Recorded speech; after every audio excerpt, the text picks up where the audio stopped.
Dans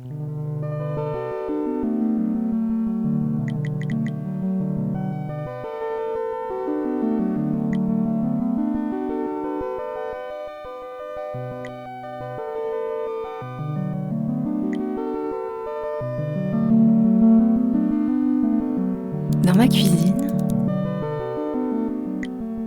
la percolation. Encore un mauvais café de bon matin ? Que ce soit parce qu'il est trop fade ou trop fort, l'enjeu est de bien tasser les grains. La clé, c'est le passage de l'eau dans le café. Pour comprendre comment ça se passe, il faut s'intéresser à ce que l'on appelle la percolation. Dans le filtre, il y a un ensemble de petits grains de café. Plus il y en a par centimètre cube, plus le café est tassé. Pour simplifier, on peut imaginer le filtre comme une grande grille rectangulaire. Parfois, il y a un petit grain de café moulu. La case est noire. D'autres fois, il n'y en a pas. La case reste blanche. Plus le café est tassé, plus la proportion de cases noires est importante.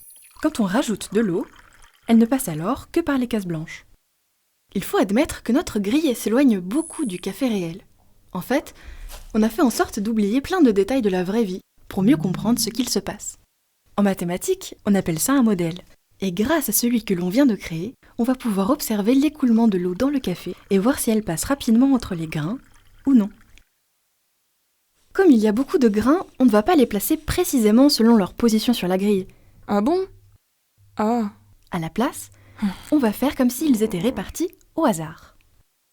Pour chaque case, on tire à pile ou face pour savoir s'il y a un grain de café ou non. Pile, on met un grain. Face, on n'en met pas. On obtient une chance sur 2 d'avoir un grain de café. Quand on fait tasser un peu plus, on prend une pièce biaisée qui augmente la probabilité d'avoir un grain de café. Le hasard peut donner des choses très différentes localement. Par contre, comme on a beaucoup de grains, le comportement global reste le même. En modifiant la probabilité de cases noires dans notre modèle, on peut voir que quand elle est trop basse, l'eau passe très vite. Il y a plein de chemins pour aller du haut vers le bas. Quand elle est trop haute, l'eau ne passe plus du tout. La transition entre les deux se fait assez rapidement, et il faut une probabilité précise pour que l'eau passe juste assez lentement pour avoir un bon café.